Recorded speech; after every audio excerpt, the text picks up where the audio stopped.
요한계시록 17장. 대접을 들고 있던 7 천사 중 하나가 내게 와서 이렇게 말하였습니다.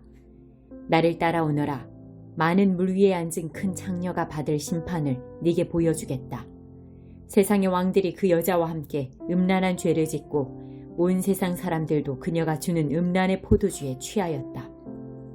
그리고 천사는 성령의 도우심으로 나를 사막으로 이끌고 갔습니다. 거기서 나는 붉은 짐승 위에 올라타고 앉아있는 한 여자를 보았습니다. 그 짐승의 몸에는 하나님을 모독하는 말들이 가득 쓰여 있었고 7 머리와 10 뿔이 있었습니다. 그 여자는 보라색과 붉은색의 옷을 입고 금과 보석과 진주로 온몸을 치장하고 있었습니다. 그리고 손에는 금잔이 하나 들려 있었는데 그 안에는 음란하고 더러운 것들과 악한 것들이 가득 담겨 있었습니다. 그 여자의 이마에는 수수께끼 같은 의미를 담은 이름이 하나 새겨져 있었습니다. 그것은 큰 바빌론, 창녀와 이 땅의 악한 것들의 어머니라고 쓰여진 것이었습니다. 그 여자는 예수님의 증인들의 피와 성도들의 피를 마시고 취해 있었습니다. 나는 그 여자를 보면서 소름이 오싹 끼쳤습니다. 그러자 천사가 내게 이렇게 말하였습니다. 왜 놀라느냐? 이 여자가 누구이며 또 이 여자를 태우고 있는 짐승이 무엇을 의미하는지 내가 가르쳐 주겠다. 네가 본 짐승은 전에는 살아 있었으나 이제는 죽었다. 그러나 곧 다시 살아나 끝없는 구덩이에서 올라왔다가 영원히 멸망하게 될 것이다. 세상이 창조된 이래 생명책에 기록되지 않은 사람들은 그 짐승을 다시 보고 놀랄 것이다.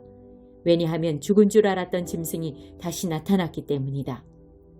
이것을 이해하려면 지혜가 필요하다. 네가 본 짐승의 그 7 머리는 여자가 앉아있는 7 언덕과 7 왕을 뜻하는 것이다. 그 중에 이미 5 왕은 죽었고 1 왕은 살아있으며 7째 왕은 아직 오지 않았다. 마지막에 올 이 왕은 잠시 동안만 통치하게 될 것이다. 이전에는 살아있었으나 지금은 죽은 저 짐승은 8번째 왕이다. 이미 그는 7 왕 가운데 하나이며 곧 멸망하고 말 것이다.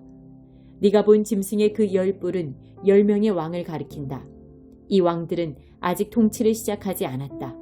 그러나 잠시 동안 짐승과 함께 다스릴 권세를 받게 될 것이다. 이 왕들은 한 목적을 가지고 짐승에게 자기들의 능력과 권세를 줄 것이다. 그들은 어린 양을 대적해 전쟁을 일으킬 것이다. 그러나 결국 만왕의 왕이시오 만주의 주님이신 어린 양이 승리를 거두고 부름받아 선택된 충성된 주님의 병사들도 승리할 것이다. 천사는 다시 내게 말했습니다. 네가 본 물, 창녀가 앉아있던 그 물은 세계의 모든 민족과 나라를 가리킨다. 짐승과 그 10 뿔, 즉 10 왕이 창녀를 미워하여 그녀가 가진 것을 다 빼앗고 벌거벗겨 그녀의 살을 먹으며 그녀를 불에 태워 죽일 것이다. 하나님께서는 10 왕들이 짐승에게 권력을 넘겨주는데 한마음이 되게 하여 그분의 뜻을 이루어 가실 것이다. 하나님이 계획하신 모든 일이 다 이루어질 때까지 그들이 통치할 것이다. 네가 본 그 여인은 이 세상 왕들을 다스리는 큰 도시를 뜻한다. 18장. 그 후에 나는 다른 한 천사가 하늘에서 내려오는 것을 보았습니다. 이 천사는 큰 권세를 가졌는데 그 영광의 광채 때문에 온 땅이 환하게 밝아졌습니다. 그 천사는 위엄 있는 목소리로 크게 외쳤습니다. 큰 성 바빌론이 무너졌다. 귀신의 소굴이 되고 악한 영들과 불결하고 흉측한 새들의 동굴이 되었구나. 세상 모든 사람들이 음란의 독주에 취하고 세상 왕들이 그녀와 함께 음란한 죄를 짓는구나. 또 세상 장사꾼들도 그녀의 사치에 힘입어 큰 부를 누리는구나. 계속해서 하늘로부터 들려오는 또 다른 음성을 들었습니다. 내 백성들아, 그 여자의 죄에 빠져들지 말고 그 성에서 나와라. 그러면 그녀와 함께 멸망당하지 않을 것이다. 그 성의 죄가 하늘에까지 닿았고 하나님께서는 그녀의 죄악을 기억하신다. 그녀가 다른 사람에게 준 만큼 돌려주고 그녀가 행한 것에 배로 갚아주어라. 사람들에게 많은 재앙의 잔을 부어준 만큼 2배로 채워 그녀에게 마시게 하여라. 그녀가 마음껏 사치와 영화를 누렸으니 그만큼의 고통과 슬픔으로 갚아주어라. 그녀가 속으로 말하기를 나는 여왕의 왕좌에 앉아있다. 나는 과부와는 다르다. 내게는 결코 슬픔이 없을 것이다 라고 하였다. 그러므로 끔찍한 이 일들이 단 하루 만에 그녀에게 임할 것이다. 죽음과 슬픔과 기근이 찾아오고 그녀는 불에 타 죽고 말 것이다. 전능하신 하나님의 심판이 내리기 때문이다. 그 여자와 함께 음란한 죄를 짓고 사치를 일삼던 세상의 왕들은 그녀의 몸이 불에 탈 때 피어나는 연기를 보고 슬퍼하며 목 놓아 울 것입니다. 그녀가 당하는 고통을 무서워하여 멀리 서서 이렇게 말할 것입니다. 끔찍하다, 끔찍하다. 강한 바빌론 성이 이렇게 되다니. 순식간에 멸망이 찾아왔구나.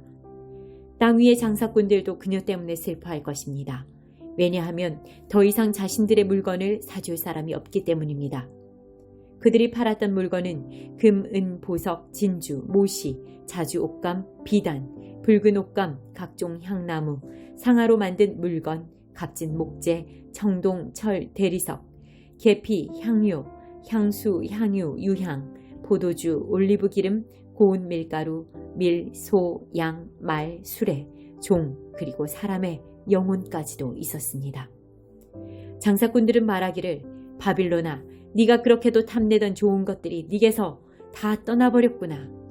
네가 가졌던 모든 부와 호화스러운 것들이 사라졌으니 네가 다시는 이런 것을 볼 수 없겠구나. 그녀 덕택에 부자가 된 장사꾼들은 자기들에게도 화가 미칠까 두려워 가까이 가지 못하고 멀리서 바라보며 슬프게 울 것입니다. 그리고 이렇게 말할 것입니다. 끔찍하다. 큰 성이 이렇게 무너지다니. 고급 모시옷과 자줏빛 붉은빛 옷으로 치장하고 금과 보석과 진주로 꾸민 너의 모습은 어디로 갔는가? 한순간에 그 큰 부가 다 사라져버렸구나. 모든 선장과 승객들과 선원들과 바다에서 일하는 사람들이 바빌론에서부터 멀리 떨어져서 불에 타는 성을 바라보며 큰 소리로 말할 것입니다. 이 세상에 저만큼 화려했던 도시가 또 있었을까? 그들은 머리에 재를 뒤집어 쓰고 슬피 울며 외칠 것입니다. 끔찍하다. 저 큰 성이 저렇게 무너지다니. 바다에서 배를 소유한 자들은 모두 저 성의 재물로 말미암아 다 부자가 되었는데 그 부도 한순간에 사라지고 마는구나. 하늘이여, 이로 말미암아 기뻐하여라. 거룩한 백성과 사도들과 예언자들아, 기뻐하여라. 그 성의 악한 행위를 하나님께서 심판하셨다. 그때 한 힘센 천사가 맷돌 같은 큰 돌을 집어들어 바다에 던지며 이렇게 말했습니다. 큰 성 바빌론을 이렇게 던져버릴 것이다. 그리하여 그 성이 다시는 일어나지 못할 것이다. 즐거운 음악도 그치고 검은 고와 퉁소와 나팔 소리도 너의 귀에 다시는 들리지 않을 것이다. 일하는 자도 보이지 않고 맷돌 가는 소리도 그칠 것이다. 또 등불빛이 다시는 비치지 않으며 신랑 신부의 즐거운 소리도 듣지 못할 것이다. 그 성의 장사꾼들은 세상을 휩쓸고 다니며 큰 돈을 벌었고 너의 속임수에 모든 나라가 속임을 당하였다. 이제 예언자와 거룩한 백성들과 이 땅에서 죽임당한 사람들의 피의 대가를 치러야 한다.